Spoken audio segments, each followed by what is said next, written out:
Hi, I'm Dr. Hatch here at Brain Rehab Clinic, and I am so pleased to give you the latest update on misophonia.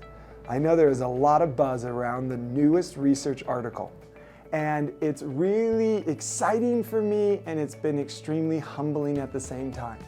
I felt for a long time I've been in this journey alone. 2017, we're talking 4 years, I've been diving into all the research, all the studies, and just not finding the answers. And if those of you that have been at the conferences I've spoken at, which has now been multiple on misophonia, there's been a battle in these riffs of who's right and who's wrong.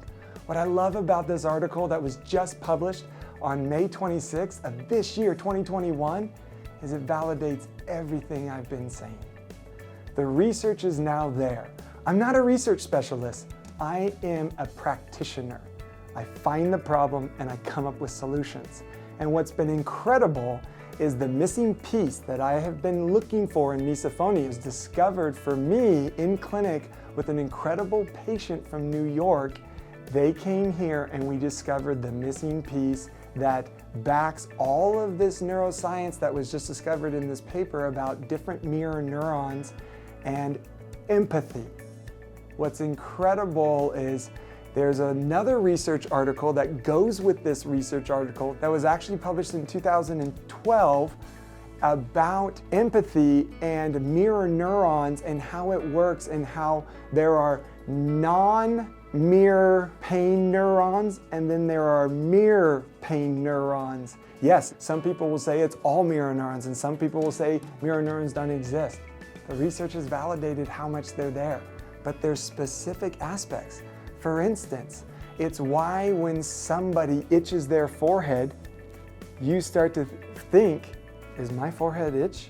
What actually happens in the brain is I itch my forehead, your brain thinks you got an itch. It activates. If I put a functional MRI on your brain, it will show your brain light up as if you itched.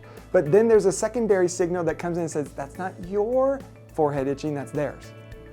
Well, in a misophonia patient, that sensory to motor, 10%, 20% motor thing that's talked about in this article goes into how that could be distorted.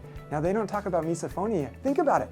Misophonia was first discovered in 2011.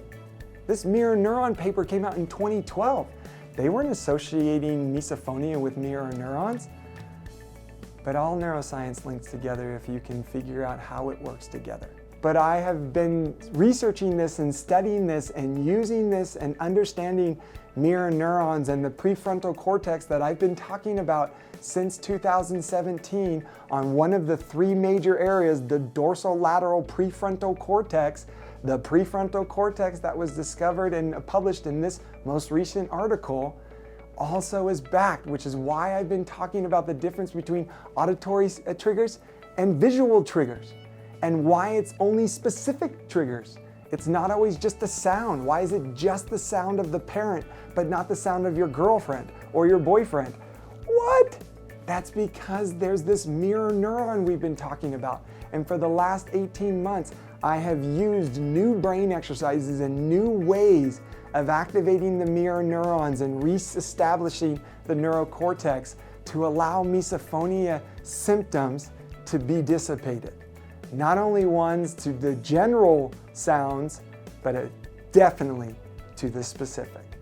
Enjoy the articles. I hope you love it. If you don't know what I'm talking about, watch our webinars, watch our videos, learn about the aspects of the brain that, according to this article, is about more of a motor strip, which means it's never has been an auditory or a visual thing. Those are just the sensory aspects that bring it in. It's not till it hits the motor response until it creates the function. You can change. You do not have to live in a life of misophonia.